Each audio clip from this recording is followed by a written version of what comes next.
All rise, veuillez vous lever.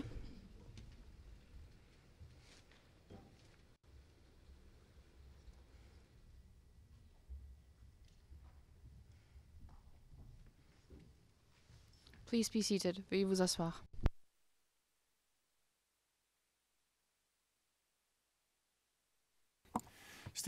Le président, eh bien, je vous redonne la parole, Maître Knops.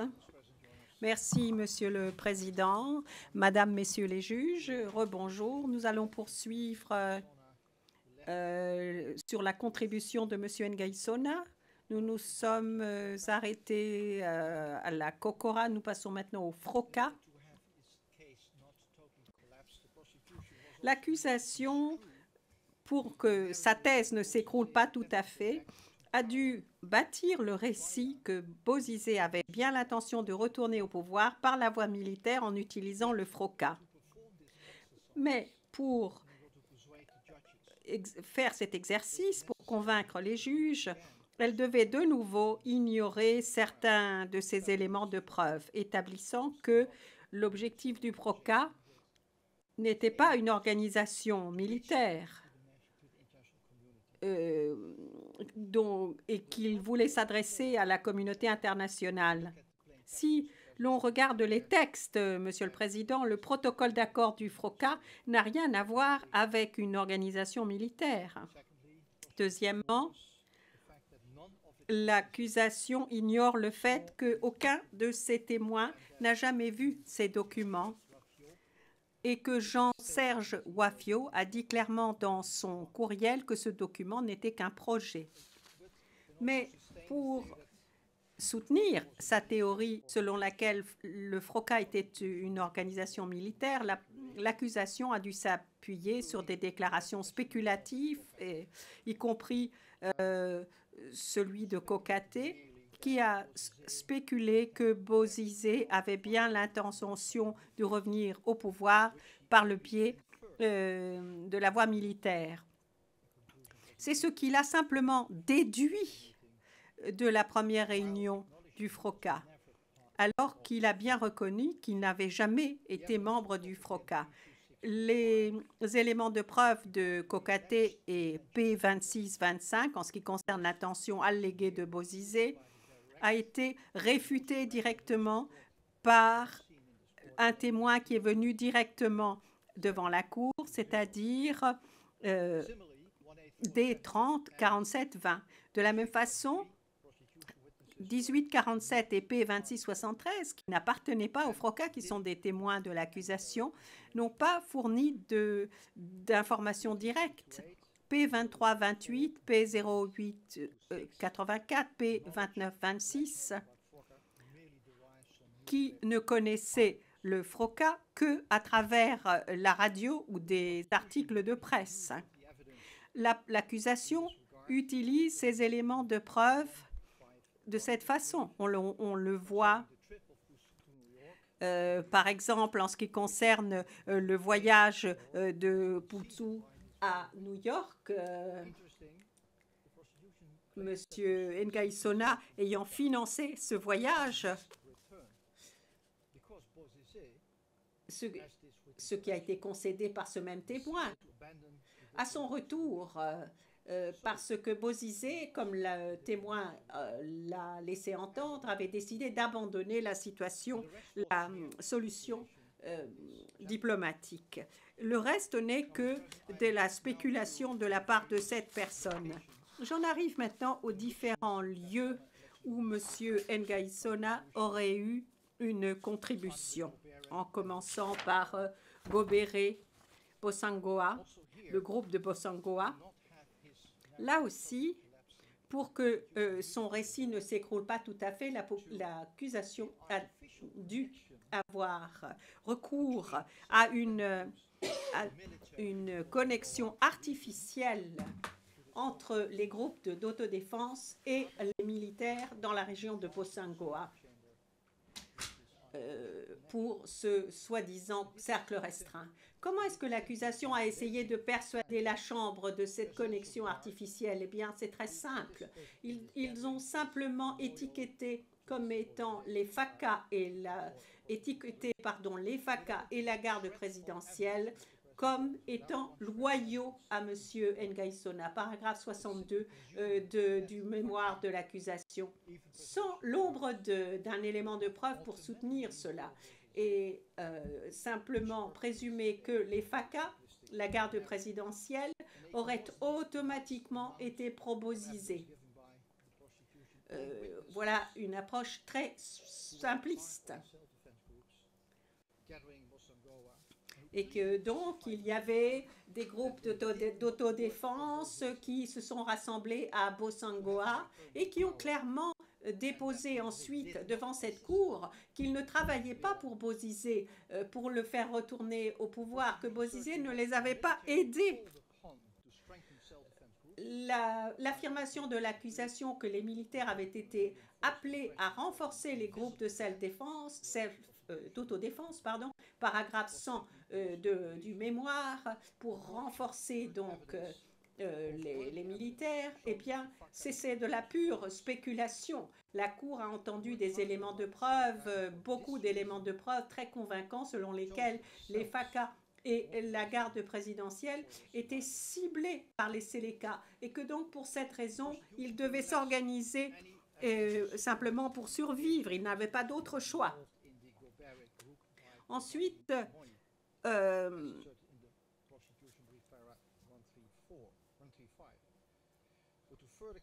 on parle du groupe Gobéré. Pour encore camoufler davantage sa théorie, eh bien, l'accusation s'appuie sur des éléments qu'il est impossible de prouver. Par exemple, P0966, qui était à Gobéré et qui ensuite a rejoint l'attaque de Bossangoa. L'accusation omet simplement de dire que ce témoin a clairement indiqué que l'argent qui avait été reçu l'avait été après le 5 décembre et qu'il n'avait aucune idée de qui avait effectivement envoyé l'argent. Deuxièmement, malgré les problèmes évidents de crédibilité posés par P2269, son témoignage préalablement enregistré, l'accusation continue d'essayer de s'appuyer sur lui pour renforcer le fait que Ngaïsona avait bien envoyé de l'argent aux anti-Balaka à Gobéré. Elle concède malgré tout ailleurs dans le mémoire ne pas croire que cette personne avait jamais appartenu au groupe de Gobéré en disant qu'il se trouvait parmi les individus qui avaient été déployés de Zongo à Damara à la fin novembre 2013. Ceci a été répété dans la présentation PowerPoint de l'accusation lundi, diapo 36. Qu'en est-il de la frontière? L'accusation, Monsieur le Président, savait qu'elle n'avait pas d'éléments de preuve directs pour arriver au seuil requis pour montrer que M. Ngaïsona était bien impliqué dans la mobilisation, la motivation, le déploiement ou l'équipement d'éléments à partir de Douala. Et alors, comment s'y est pris l'accusation pour persuader la Chambre? Elle a simplement présenté des témoins qui non seulement qui pouvaient simplement fournir des suppositions. 1847, par exemple, l'accusation s'appuie sur l'interrogatoire principal de 2673, mais oublie que pendant le contre-interrogatoire, la défense a pu montrer que cette personne n'avait aucune connaissance directe de l'endroit d'où venait l'argent. Il a modifié son récit à plusieurs occasions et son témoignage devient donc totalement non fiable. On ignore également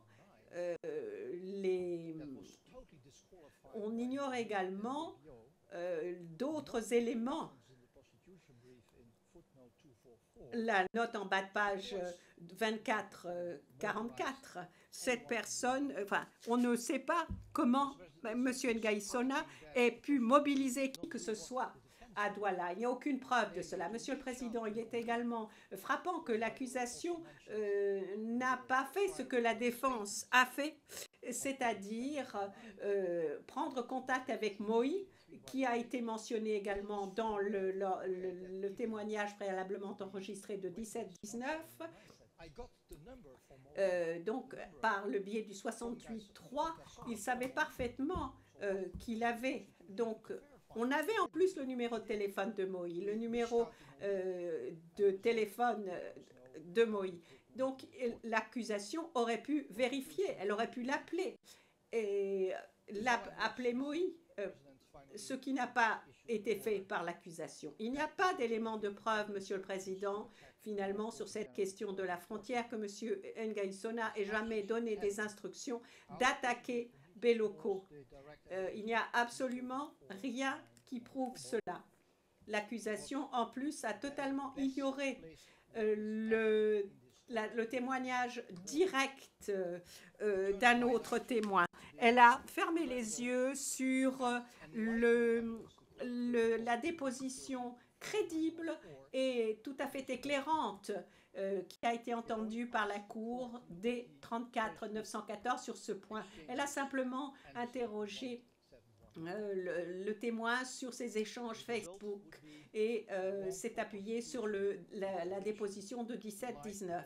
Le résultat serait une accusation fallacieuse et une condamnation simplement à la lumière de ce que D24-914 a déclaré. Il n'y a aucun élément qui permette de soutenir l'allégation selon laquelle M. Ngaïsona a jamais donné des ordres d'attaquer Beloko. Enfin, Zongo. L'accusation est tout à fait informée du fait qu'il n'y a pas d'éléments de preuve qui lient M. Ngaïsona au mouvement de résistance de Sogo. Mais pour boucher ce trou, elle prétend dans son mémoire que M. Ngaïsona a enrôlé Bernard Mokom pour reprendre le pouvoir. Paragraphe 70. Cette allégation, de nouveau, est sans fondement. Elle falsifie la preuve. Le témoin P0889 a d'ailleurs déclaré clairement que Maxime Mokom avait agi de sa propre initiative. C'est Mokom uniquement qui était en charge de Zongo. Monsieur le Président, Bangui. Bien entendu, il faut que l'accusation s'appuie sur la théorie qui permet d'établir des liens entre M. Ngaïsona et l'axe de Bangui. Il faut qu'elle maintienne sa théorie. Comment le faire? Eh bien, de nouveau, elle présente comme une preuve soi-disant irréfutable les fameux courriels besoins, mais elle ignore de nouveau le témoignage direct, la personne qui a envoyé effectivement ces courriels à M. Ngaïsona, P2843. Et le point focal, le 2841. Nous savons tous que la défense a contre-interrogé ces témoins et ceux-ci ont réfuté catégoriquement la thèse de l'accusation. C'est une fiction. Cette rébellion virtuelle, soi-disant. Dans notre mémoire, nous traitons en détail les témoignages directs de ces personnes. S'agissant de Bangui, toujours, le bureau du procureur devait inventer une autre construction pour contourner le problème posé par ces deux témoins qui mentaient, c'est-à-dire qu'elle devait pousser les limites de déduction en déduction et preuve de circonstance. Par exemple, au paragraphe 167, elle laisse entendre que Lakouténé était en contact avec deux numéros du Cameroun sans préciser lequel de ces deux numéros appartenait à qui. Étant donné le contexte de ce paragraphe, l'accusation souhaite laisser entendre que ces numéros étaient utilisés par Bernard Mokom. Néanmoins, il n'existe aucune base à ce sujet, aucune base pour affirmer cela. Ailleurs dans le mémoire du bureau du procureur, on parle de similarité entre guillemets entre les courriels besoins et les listes qui auraient été envoyées par Ngremangu et une liste qui aurait été trouvée dans l'ordinateur de Eric Damboy au sujet d'équipements militaires. Monsieur le Président, le bureau du procureur demande à votre Chambre simplement de faire des extrapolations au-delà des limites raisonnables pour essayer de montrer un lien entre ces documents. Si on regarde de plus près ces documents, le caractère authentique et fiable, leur caractère authentique et fiable n'apparaîtra pas. Il n'y a pas de ils ne sont pas similaires. Il n'y a tout simplement pas de lien entre ces différents documents. Toujours sur Bangui, Monsieur le Président, dans une tentative désespérée de ne pas voir sa théorie s'écrouler totalement sur Bangui également, l'accusation essaye de lier Monsieur Ngaïsona à un équipement militaire qui aurait été fourni après le 5 décembre. Est-ce qu'elle y parvient? Pas du tout. Pas du tout. Le bureau du procureur, au paragraphe 265, s'appuie simplement sur des courriels entre Désiré Miezan et M. Ngaïsona, soi-disant en langage codé. Parlons tout d'abord de ces courriels, Monsieur le Président, et leur valeur probante devant cette Cour. Premièrement, l'identité de l'interlocuteur, Désiré Miezan, est loin d'être établie. Et rien dans les documents devant cette Cour ne permet de conduire à l'identification de cette personne. Deuxièmement, l'accusation n'a pas prouvé que cette personne à qui a été transmis ce document était bien Franklin Bozizé. Il n'y a aucune preuve de cela. Troisièmement, la signification de Walls GZ1 n'est pas établie. Si on cherche sur Google, le premier résultat qu'on trouve, ce sont des lunettes de soleil, des lunettes de soleil. Les affirmations de l'accusation à cet égard sont par conséquent totalement sans fondement. Quatrièmement, même si ce courriel faisait référence effectivement à l'obtention d'équipements militaires, ce que nous contestons, l'accusation n'établit toujours pas le lien entre ces courriels et quoi que ce soit de concret sur le terrain.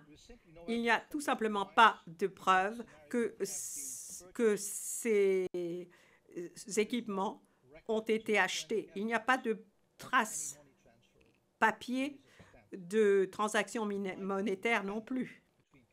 C'est peut-être un simple fantôme. Quoi qu'il en soit, même si ces armes, même si cet équipement avait été acheté, on n'a aucune preuve de qui a reçu ces équipements, à qui ils ont été distribués, est-ce qu'ils ont été utilisés sur le terrain ou pas, et où, à quel moment, dans quelle mesure, avec quels résultats.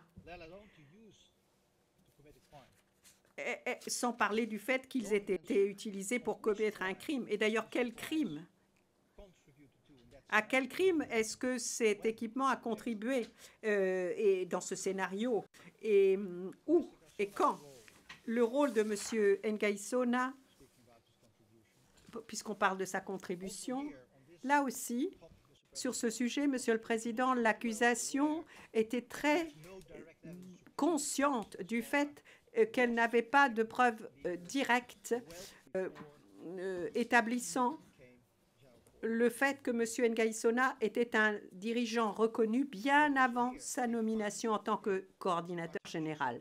Mais là, il trouve une solution artificielle une nouvelle fois. Il a fallu que l'accusation transforme de la spéculation en élément de preuve. C'est en fait toute la tactique qui sous-tend cette affaire. Si on peut transformer la spéculation en preuve, eh bien, la Cour croira la théorie. Par exemple, l'accusation s'appuie sur 2843 pour argumenté que Nguyen Sona avait bien un rôle de coordination avant son retour à Bangui. Mémoire, paragraphe 16, 195. Cependant, le témoin interrogé, 2843, était très incertain quant à la période de temps où M. Nguyen Sona est devenu coordinateur. Et P2841 a déclaré, je cite, « Je ne peux pas savoir exactement ce qui s'est passé, mais l'argent a pu être transféré par son intermédiaire. » C'est exactement ce qu'a dit P2841. Et il a précisé que sa source, c'était de nombreux responsables politiques. P2832 dit également que Nguyen Sona aurait dû être nommé coordinateur avec Maxime Mokom pour coordonner donc les choses.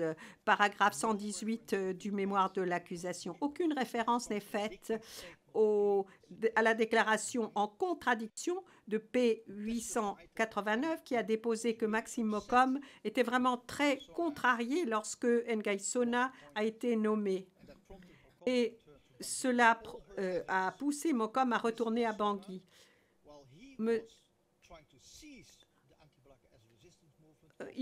Mokom était contre. Mokom voulait continuer avec les anti-Balaka en tant que groupe de résistance. C'est Nguyen Sona qui en décembre ou à l'été 2014 a déclaré non, nous devons choisir la voie pacifique.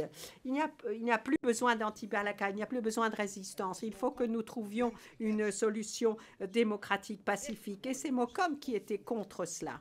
C'est ce que disent les témoins, ce sont les mots même utilisés par les témoins de l'accusation et qui montrent la réalité. L'accusation a répété pendant ses mémoires de clôture que M. Nguyen Sona était assoiffé de pouvoir, animé par son intérêt propre. L'accusation insiste également sur le fait qu'il disposait de dizaines de milliers d'éléments à sa disposition, justement. Monsieur le Président, je demande à la Chambre,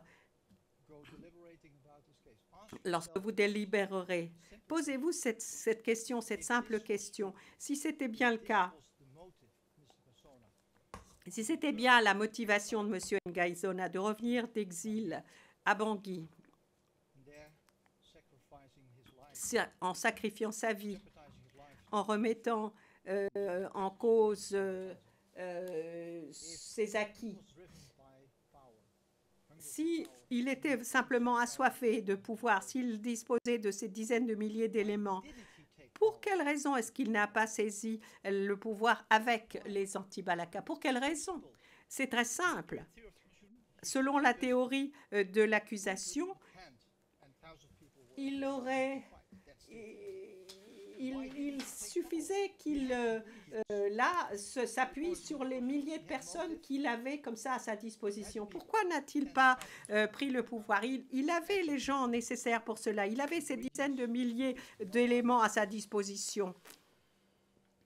Et il y avait suffisamment d'ingrédients. L'armée n'était plus là. Pour quelle raison n'a-t-il pas pris le pouvoir? Eh bien, il a choisi à la place de cela, Monsieur le Président, de soutenir et d'aider la présidente Samba Panza.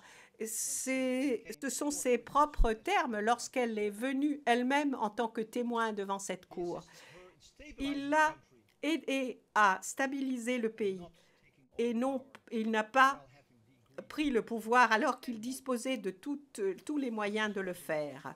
Monsieur le Président, est-ce que le fantôme de l'accusation avec lequel j'ai commencé, est-ce qu'il a fini par prendre vie dans cette salle d'audience?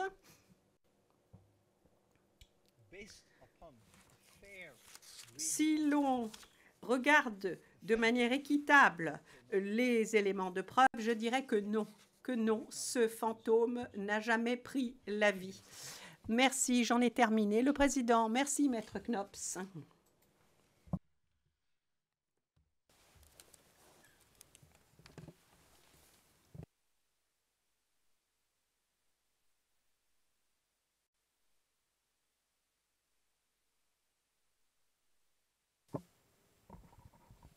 Mr. President, Your Honors, good morning.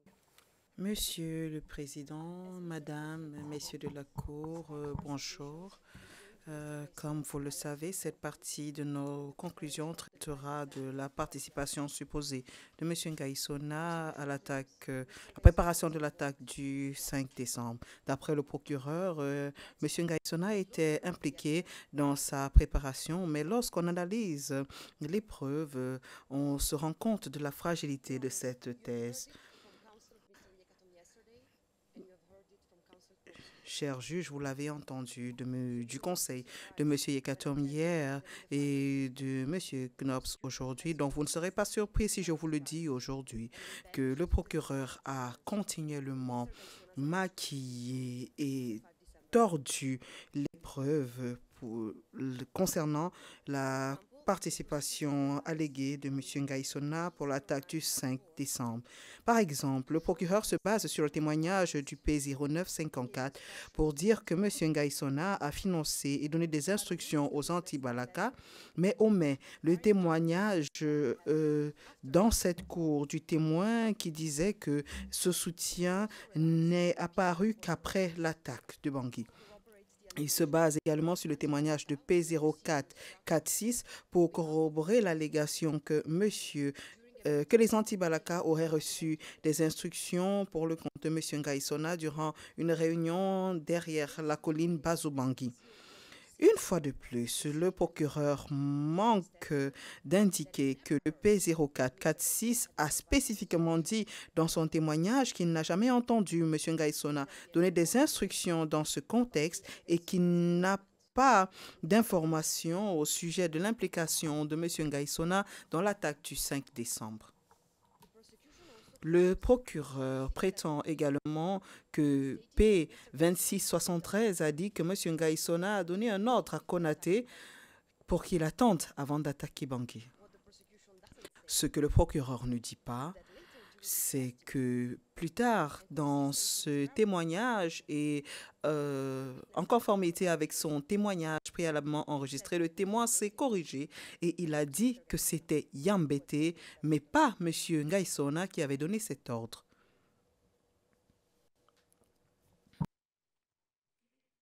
On Monday, lundi, vous avez entendu le procureur dire que P0992 a témoigné que M. Ngaïsona s'était engagé à apporter une assistance financière aux anti-Balaka avant le 5 décembre. Une fois de plus, cela n'est pas exact. Bien que le P0992 ait dit que les anti-Balaka avaient approché M. Ngaïsona au sujet d'une aide financière, il n'a jamais confirmé que M.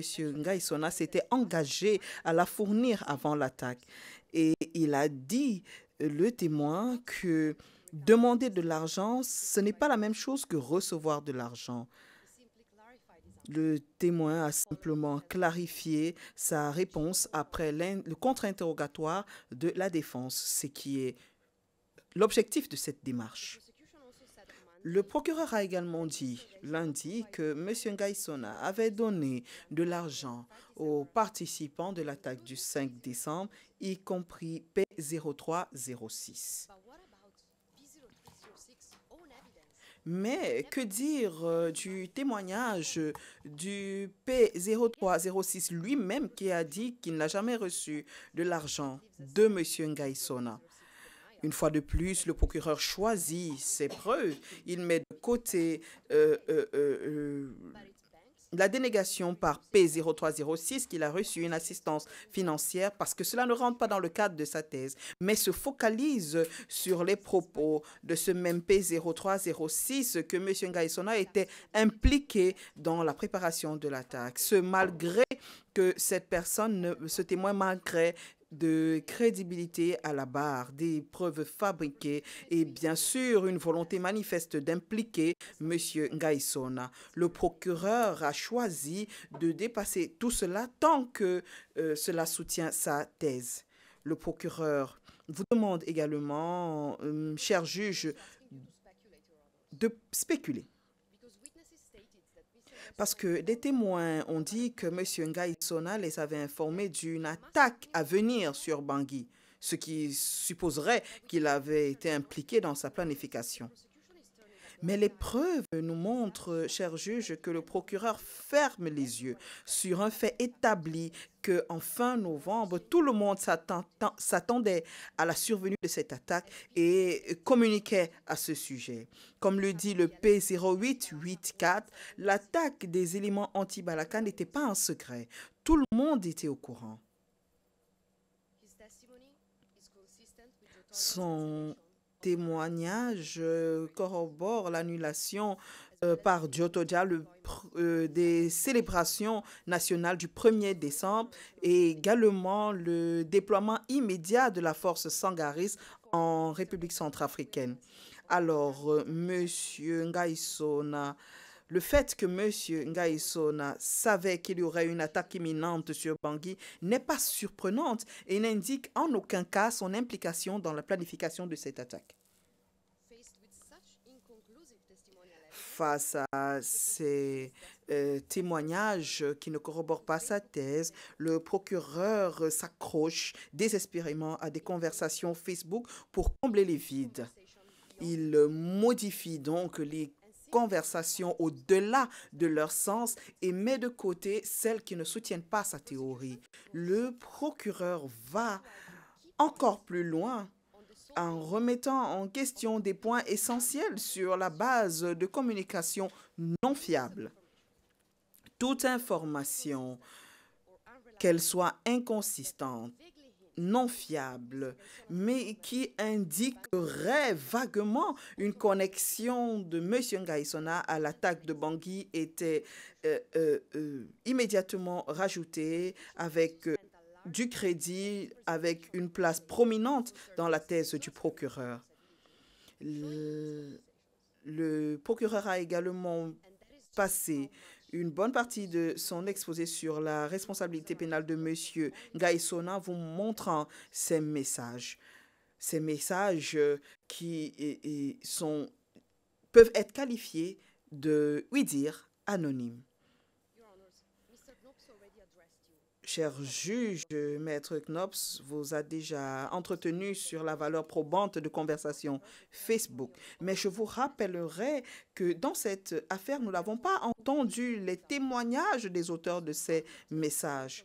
Nous sommes donc totalement dans le noir. Nous ne savons pas comment ils ont obtenu les informations qu'ils ont transmises. Est-ce que ces informations sont correctes ou pas?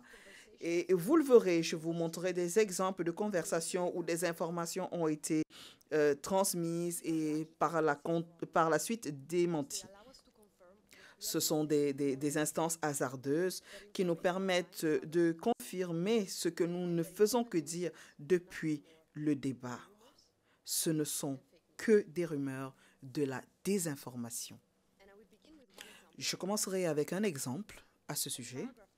Au paragraphe 202 de son mémoire, le procureur utilise Facebook pour prétendre que Ngaïsona et Eugène Ngaïkosé sont arrivés à Yaoundé le 18 et 19 novembre 2013, respectivement, rejoignant un groupe qui aurait désigné des hommes pour mener les gens à Bangui.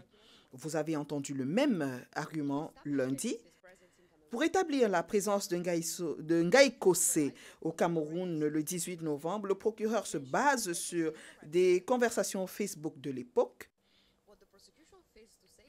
mentionnant que Ngaïkosé était arrivé au Cameroun, mais le procureur ne dit pas que, à l'auteur de ces messages, on lui avait demandé quel Ngaïkosé et il a répondu honnêtement, je n'en suis pas sûr. Il y en a 4. Cher juge, aucune conclusion factuelle ne peut être tirée sur la base de ces conversations. Mais une fois de plus, nous avons été chanceux ici parce que c- cela a révélé la connaissance limitée des auteurs sur les faits. Mais si ce n'était pas le cas, est-ce que ces messages auraient pu recevoir une valeur probante plus élevée? Pour le dossier, je viens de citer la conversation en référence car OTP 2102 9800 aux pages 9835 9836.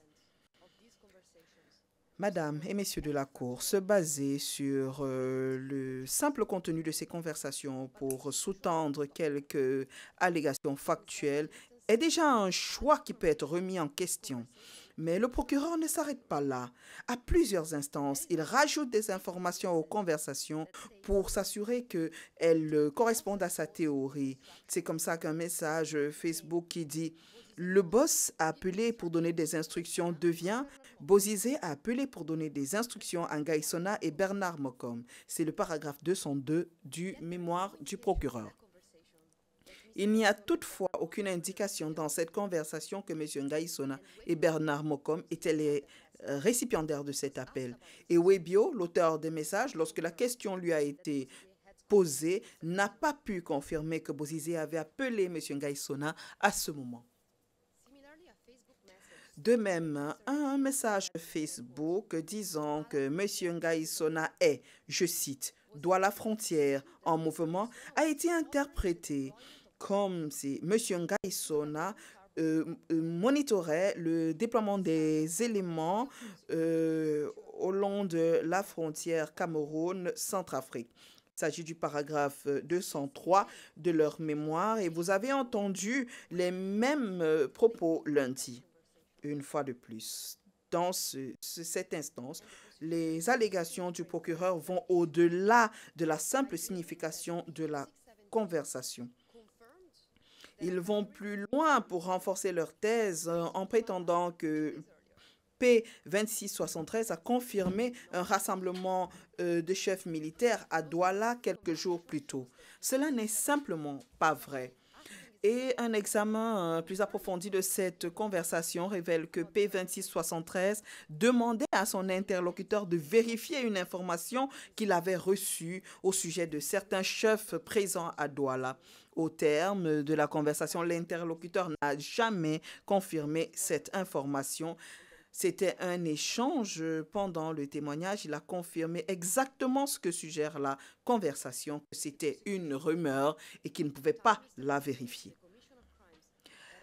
Le désir du procureur de lier M. Ngaï Sona à la commission de crime à tous les coups l'a amené à créer de nouvelles thèses au sujet d'acteurs clés de l'attaque du 5 décembre sur la base de ces mêmes conversations Facebook non vérifiables.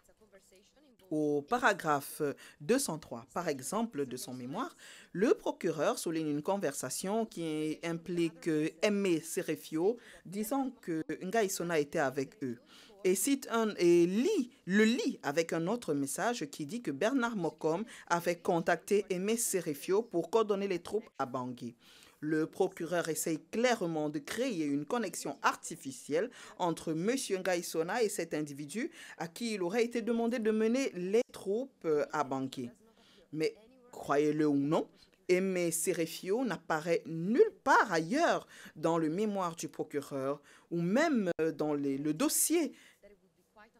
Et j'ose dire que ce ne serait pas crédible de se baser sur un seul échange Facebook pour déterminer une question aussi essentielle, c'est-à-dire la coordination des troupes à Bangui. Dans un autre cas, le procureur prétend que des éléments anti-Balaka menés par Euseb Mtenou ont traversé de Zongo à Damara avec de l'équipement militaire sud-africain et l'assistance de Francis Bozizé. on pourrait s'attendre à ce qu'une telle affirmation soit basée sur des preuves solides, des témoignages de témoins internes. Mais, cher juge, au contraire, le procureur ne se base sur rien d'autre que des conversations non concluantes de Facebook échangées par des individus qui n'étaient même pas impliqués dans les événements. Et lorsqu'on parle de Francis Bozizé, le procureur prétend qu'il était en contact permanent avec M. Ngaïsona. Et une fois de plus, cela n'est pas prouvé par des données, des témoignages ou des données criminalistiques. Toutefois, le procureur se base sur des personnes qui semblent être en train de discuter et libérer leur frustration en ligne. La Chambre ne devrait pas se baser sur des affirmations aussi faibles.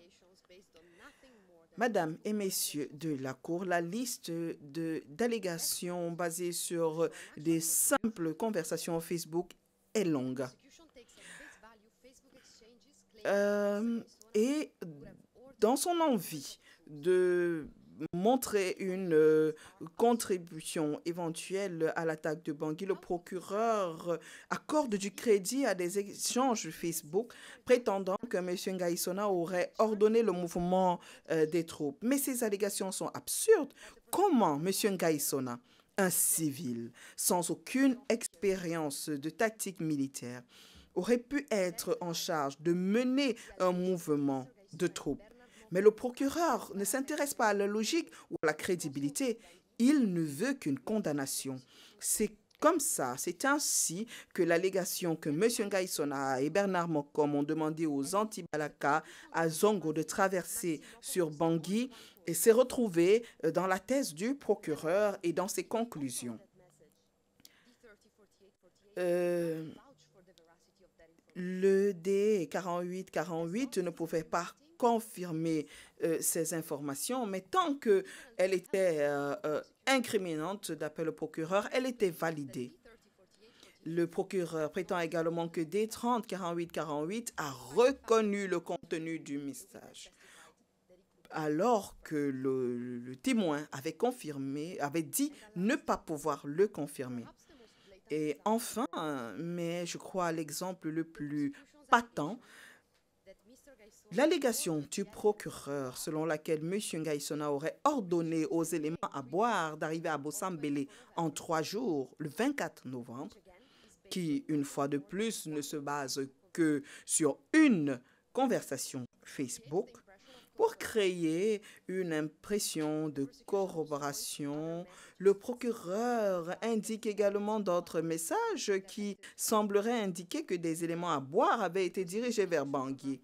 Le procureur vous a même montré une carte lundi avec des flèches montrant le mouvement des éléments de boire à Bossambélé, à Bangui. Ce que le procureur ne dit pas, c'est que cette même conversation Facebook indiquait que finalement, les éléments ne sont pas partis de boire à Bossambélé et puis Bangui. Je vous renvoie aux arguments et extraits Facebook listés au paragraphe 523 de notre mémoire. Le fait que le procureur se focalise sur ces éléments a un seul objectif, montrer que des individus qui ont supposément traversé la frontière centrafricaine pour aller à boire et avec l'assistance financière supposée de M. Ngaïsona ont pris part plus tard à l'attaque de Bangui. Mais ce n'est pas ce que ces échanges Facebook montrent. Nous vous demandons d'analyser attentivement ces matériaux et pas un seul d'entre eux ne confirme l'arrivée d'un seul des éléments de boire à Bangui avant l'attaque du 5 décembre. Le procureur le sait.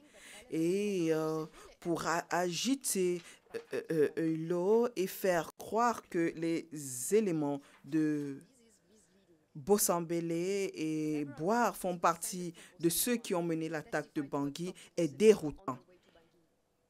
De nombreux témoins qui sont venus de Bossangwa ont témoigné s'être arrêtés à Bossambélé, dans leur marche vers Bangui. Et le procureur le dit également dans ses conclusions. Mais il n'y a pas de fondement que les éléments de bois ont rejoint ceux de Bangui. Le procureur tente de mélanger ou de confondre les lieux, confirmant une fois de plus la légèreté de sa thèse. Cher juge, le procureur n'a pas été capable de prouver une quelconque assistance fournie aux éléments de bois et même la participation à la commission de crime le 5 décembre. Je vais conclure, cher juge. Lundi, au terme de sa présentation sur la responsabilité pénale de M. Ngaïsona, le procureur dit que si le nom de M. Ngaïsona apparaît dans toutes ses conversations Facebook, cela ne signifie que d'une manière ou d'une autre, il était impliqué dans les événements. Et cela veut tout dire.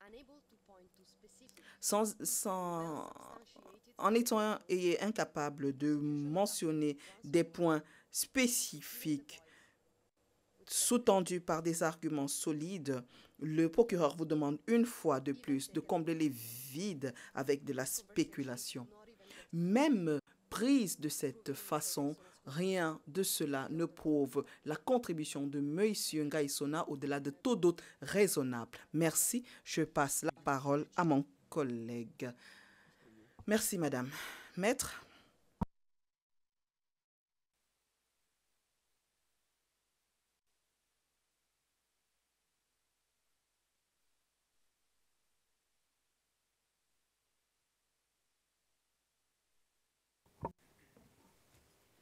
Good morning, Mr. President.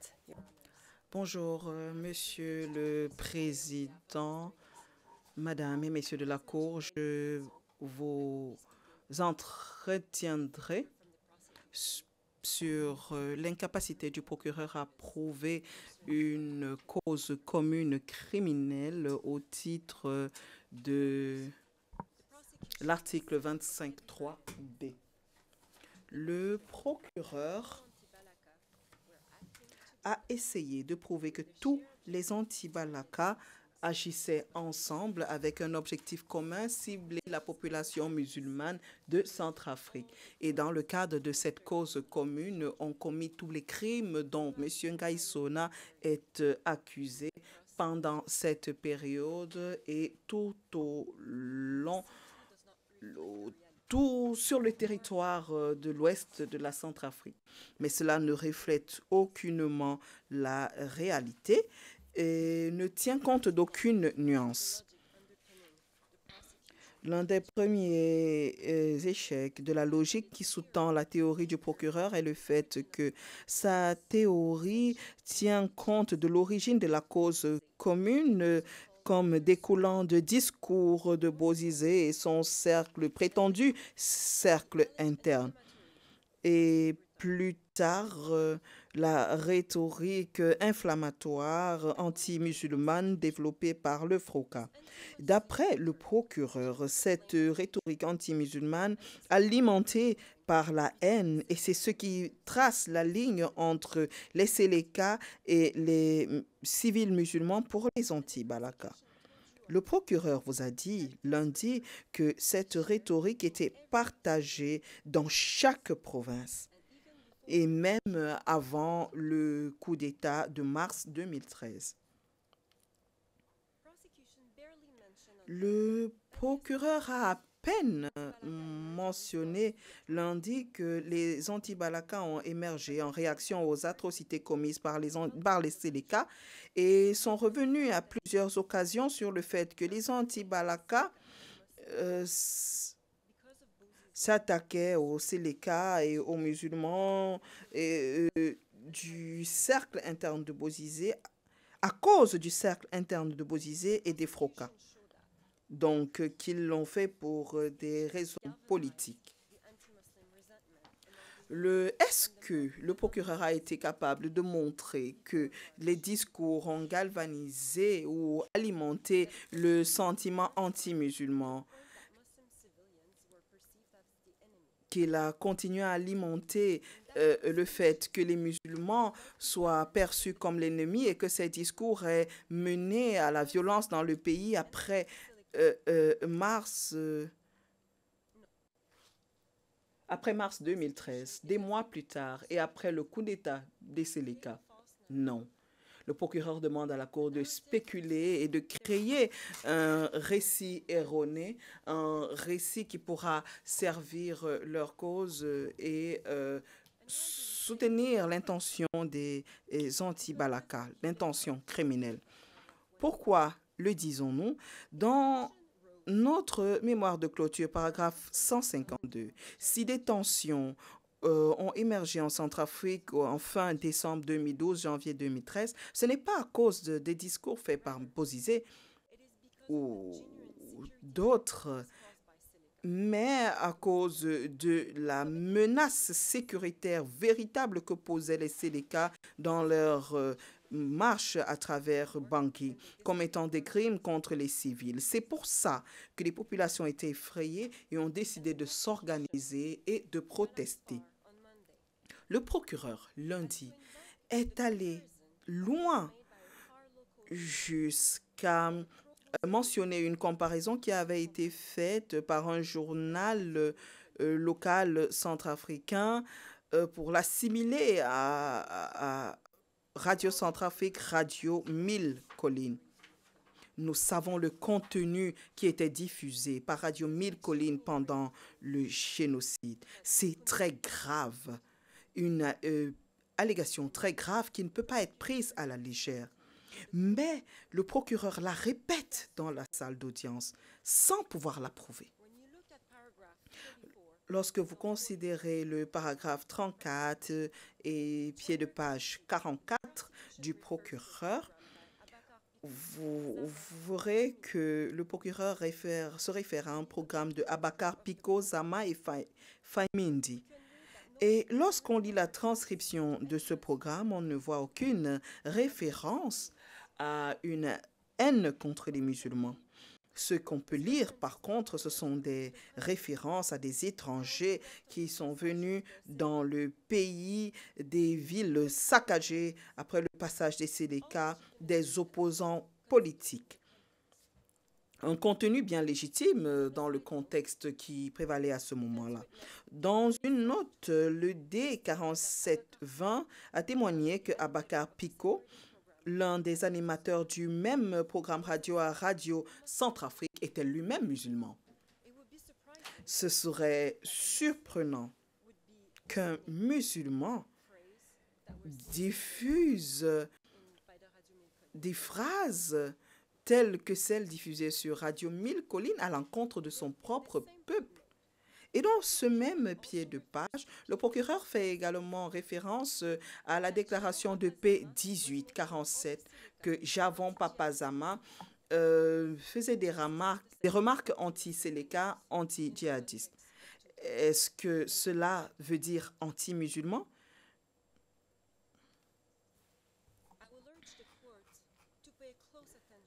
J'inviterai la Cour à prêter attentivement attention à la thèse du procureur parce que non seulement elle transforme la réalité, mais ferme les yeux sur ce qui s'est passé en Centrafrique en décembre 2012 et au début de 2013. Et lorsqu'on considère le FROCA, vous pourrez lire notre mémoire au paragraphe 175 et 196. Vous avez entendu un témoin de la défense 4720, un membre du FROCA qui a témoigné qu'il n'y a jamais eu de discussion anti-musulmane pendant les réunions. Le procureur ne montre pas, par exemple, des communiqués de presse de Lynn Banekupa qui,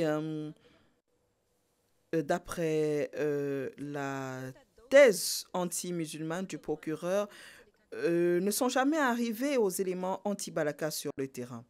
Donc, dire que ces discours étaient l'élément déclencheur pour les combattants Séléka et la population civile musulmane est une distorsion de la réalité. La rhétorique selon laquelle les anti-Balaka ciblaient les populations musulmanes avant le 5 décembre est également un point de rupture. Le procureur prend plusieurs raccourcis avec les preuves et crée une image selon laquelle les anti-Balaka étaient un groupe homogène qui s'attaquait aux populations civiles avant le 5 décembre, mais ce n'est que de la fumée. Premièrement, le procureur n'est pas capable de définir le groupe avant le 5 décembre, anti-Balaka. Pourquoi? Parce qu'il est plus facile de ne pas tenir compte des nuances et de représenter les anti-Balaka comme un groupe homogène et uni.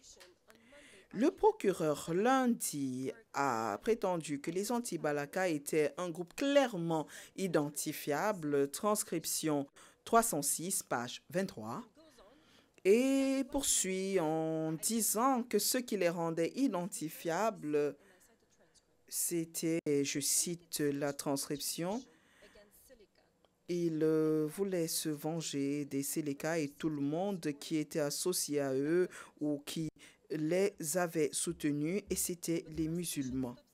Le procureur s'arrête là, ne donne aucun signe ou attribut spécifique aux anti-Balaka. Donc, d'après le procureur, tout le monde qui était coupable d'actes contre les musulmans devenait un anti-Balaka.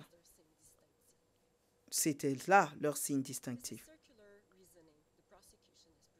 C'est un raisonnement circulaire que le procureur présente là. L'article 25.3d stipule qu'un groupe de personnes ayant la même cause ont commis des crimes. Le procureur ne peut pas prouver la commission des crimes pour identifier le groupe qui a agi ensemble poursuivant une cause commune. Cette théorie est une distorsion de la réalité et des témoins du procureur qui ont déposé devant la cour.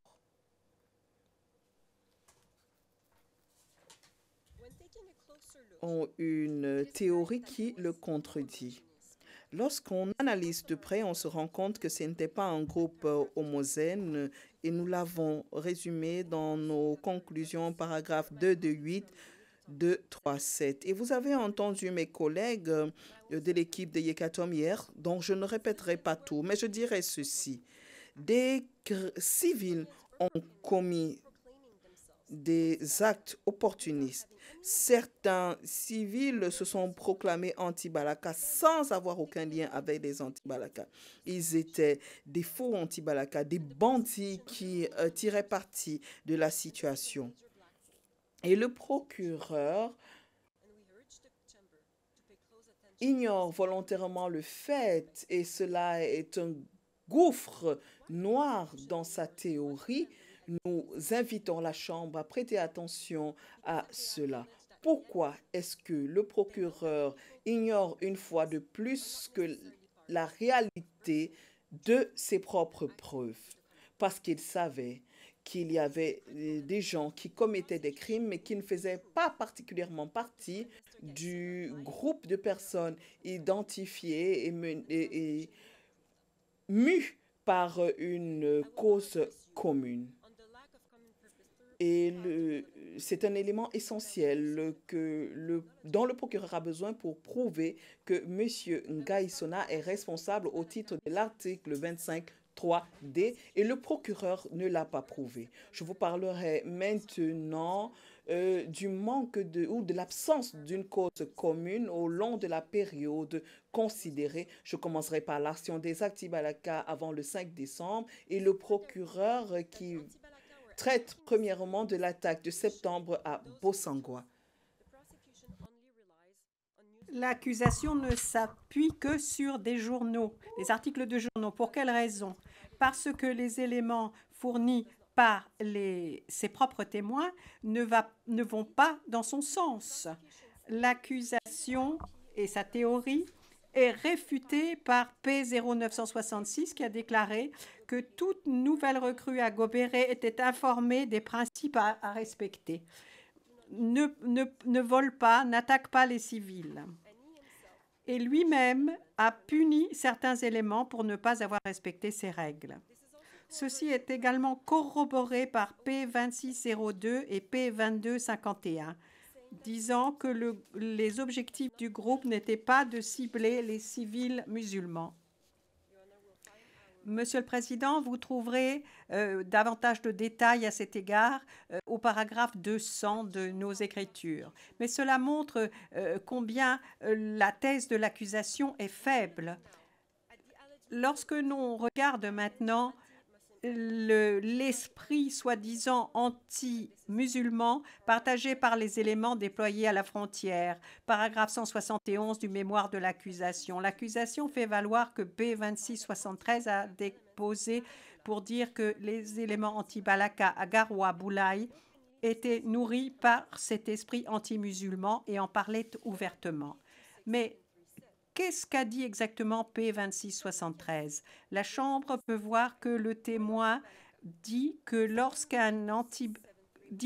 qu'un anti-Balaka dont il ne pouvait se souvenir du nom, même s'il était avec lui, leur avait dit que les anti-Balaka avaient attaqué certains musulmans.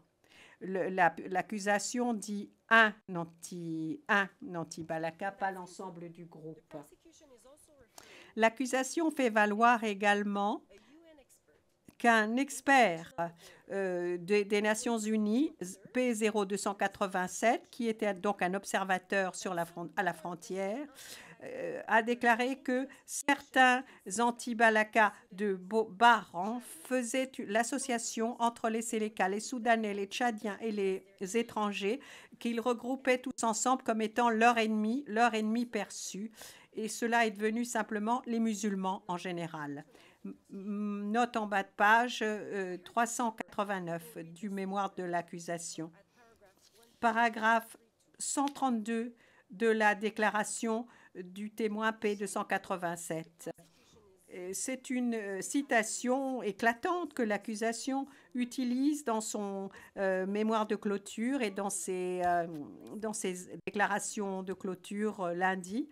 Et ceci est fondé sur un interview avec Florent Clémat qui a eu lieu en avril 2015. Et il n'y a pas de lien avec la frontière du tout. Et il n'y a pas non plus de lien avec la période concernée ni avec la frontière.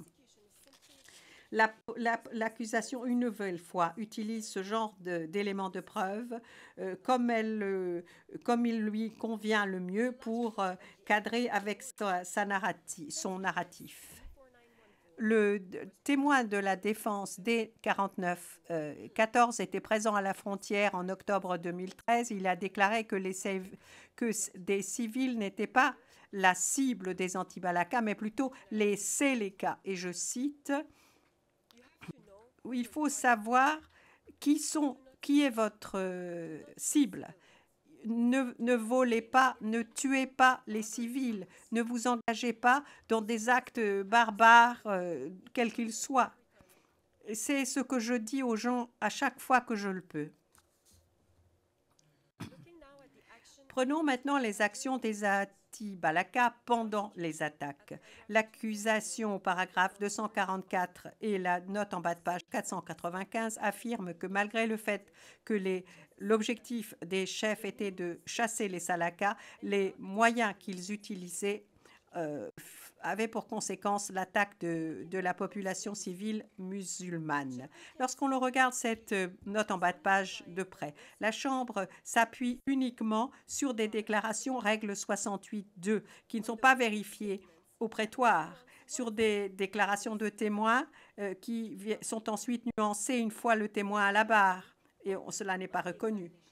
Au lieu de s'appuyer uniquement, et il s'appuie uniquement sur les interrogatoires principaux et non pas sur les contre-interrogatoires, ce qui les fait ignorer des éléments de preuve plus nuancés.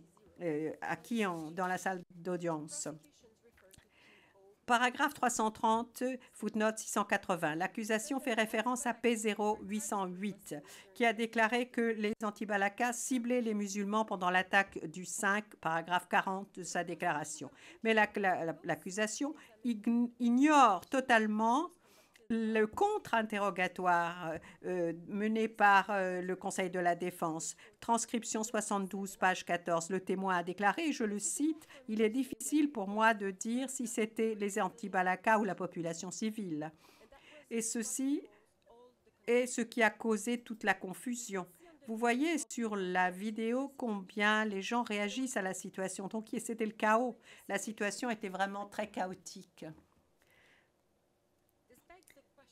Ce qui nous amène à la question, pour quelle raison est-ce que l'accusation ne s'appuie sur aucun de ces témoins privilégiés qui sont venus déposer devant la Cour? Pourquoi doivent-ils s'appuyer sur P287 et des articles de journaux et non pas, alors que l'accusation, selon ce qu'elle dit, a appelé plus de 40 témoins privilégiés et déclare que sa thèse a été établie grâce à des éléments de preuve fournis par des témoins privilégiés.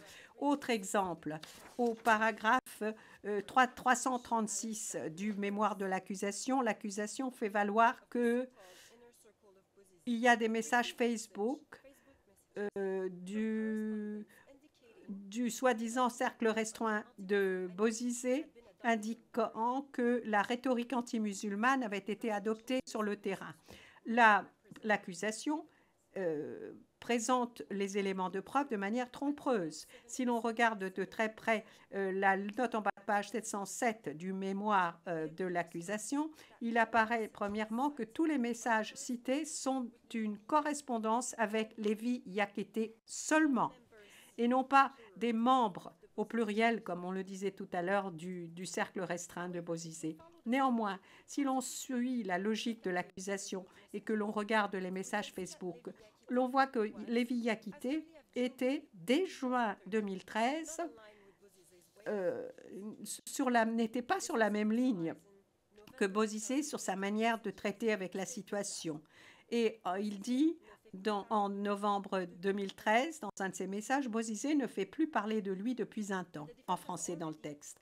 La défense a déjà déployé des arguments substantiels dans sa réponse au premier document de l'accusation sur Facebook, disant que Yakété n'était pas associé avec ou n'était pas une figure clé de l'organisation des anti-Balaka. Et puis ensuite, si l'on regarde le contenu des messages, ils sont soit non pertinents, soit en dehors du champ d'application des charges, c'est-à-dire après l'attaque du 5 décembre, ils font référence à des Tchadiens, à des musulmans armés et non pas à des civils, où ils sont trop peu clairs pour qu'on puisse en tirer quelques conclusions sans faire de spéculation. Ce sont les seuls éléments de preuve que l'accusation utilise pour démontrer que cette mentalité anti-musulmane s'était répandue parmi les éléments sur le terrain et était reportée au cercle restreint allégué de Bozizé. Ensuite, le déplacement après l'attaque du 5 décembre. Troisième point de rupture de l'accusation. Une nouvelle fois, la théorie de l'accusation essaye de faire entrer la situation après le 5 décembre dans sa théorie comme étant un continuum du même but commun partagé par le même groupe. Mais ça n'est pas le cas, ça ne reflète pas la réalité. Et l'accusation n'explique pas cela. Après le 5 décembre, il y avait toujours des Séléka à Bangui et des hostilités entre les groupes. P0808 a déclaré à la transcription 72, page 15, qu'après le 5 décembre, il y avait toujours des Séléka qui continuaient à tuer des gens à Bangui. Que s'est-il passé après le 5 décembre et plus spécifiquement après le départ de Djotodia? Est-ce qu'il y a eu des éléments voyous, de faux anti-Balaka des civils qui ont qui ont bénéficié, qui ont saisi l'avantage de cette situation chaotique. Il ne s'agissait pas d'un groupe identifiable, distinct, homogène. Et lorsque la coordination nationale a été créée, la situation n'était pas beaucoup plus claire. Certains éléments voyous agissaient de leur propre initiative. Certains, comme Zone, suivaient M. Nkadizona, donnaient des instructions à leurs éléments de respecter les civils musulmans, mais pas tous. Il n'y avait pas d'homogénéité. Ceci est développé dans notre mémoire au paragraphe 252-268. Nous montrons que le mouvement soi-disant anti-Balaka était profondément fracturé et qu'il n'avait pas été élaboré, notamment à Gobéré, Bossangoa et d'autres éléments de frontières. Un autre témoin a confirmé qu'on ne peut pas être responsable des actes opportunistes qui n'étaient pas poursuivis, qui n'étaient pas exécutés dans la poursuite d'un but commun.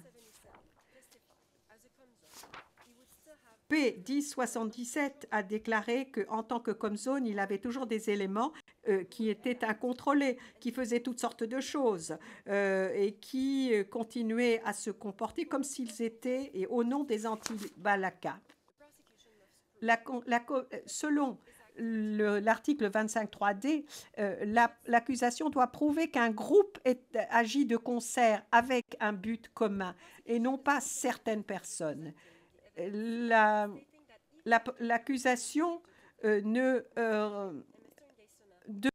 nouvelle fois induit la Cour en erreur en déclarant que même après la démission de Jotodia, M. Nkadizona a continué à être en liaison avec les dirigeants anti-Balaka à Garamboulaye et qui lançaient des opérations malgré le fait qu'il savait que les anti-Balaka ciblaient la population civile musulmane. Si l'on regarde la note en bas de page 543, eh bien, on ne parle pas du tout de cibler des civils. Tous les éléments contenus dans cette note en bas de page parlent de l'attaque sur Beloko. Une nouvelle fois, dès 49-14, lorsqu'on l'interroge sur l'attaque sur Beloko en janvier 2014, indique clairement que la cible, ce n'était que les Séléka et non pas des musulmans civils. Et l'initiative pour la paix que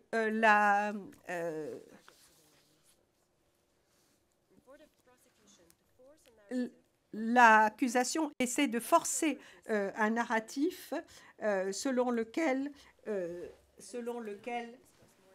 un groupe agissait avec un but commun après le 10 janvier. Or, il n'y a pas de preuve de cela. J'en arrive maintenant très rapidement aux particularités du crime de viol imputé à M. Nkadizona.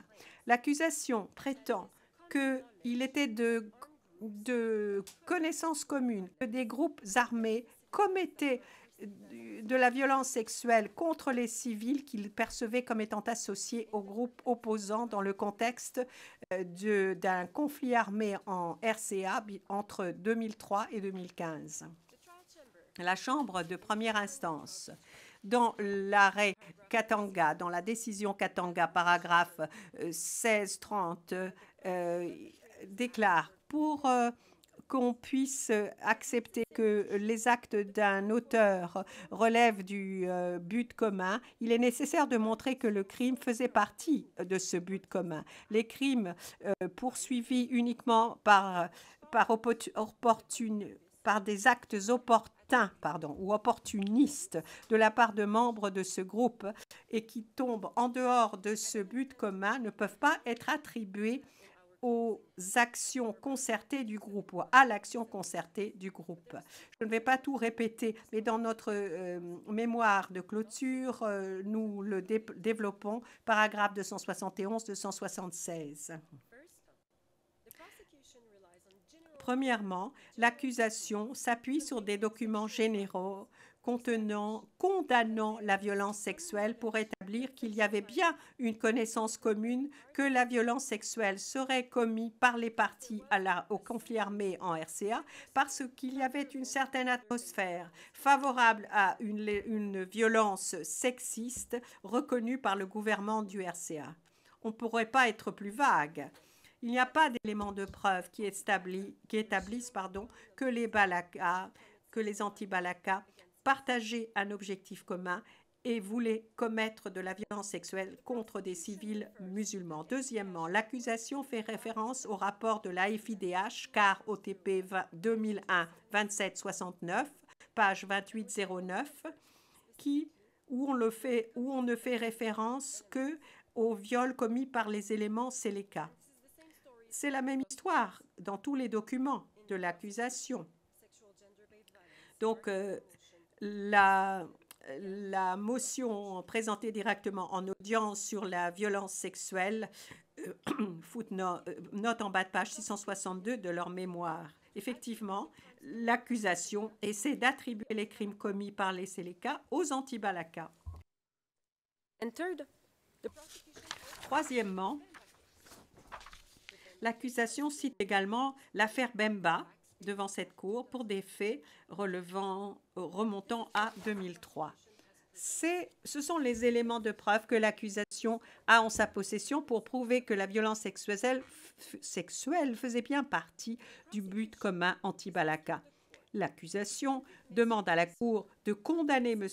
Ngaïsona sur la base d'une connaissance commune que la violence sexuelle était largement répandue dans le conflit armé. Deuxièmement, sur la base d'une autre affaire qui a eu lieu en RCA en 2003 et sur les viols commis par les forces Séléka. Mais ce n'est pas de cette façon que la responsabilité pénale fonctionne.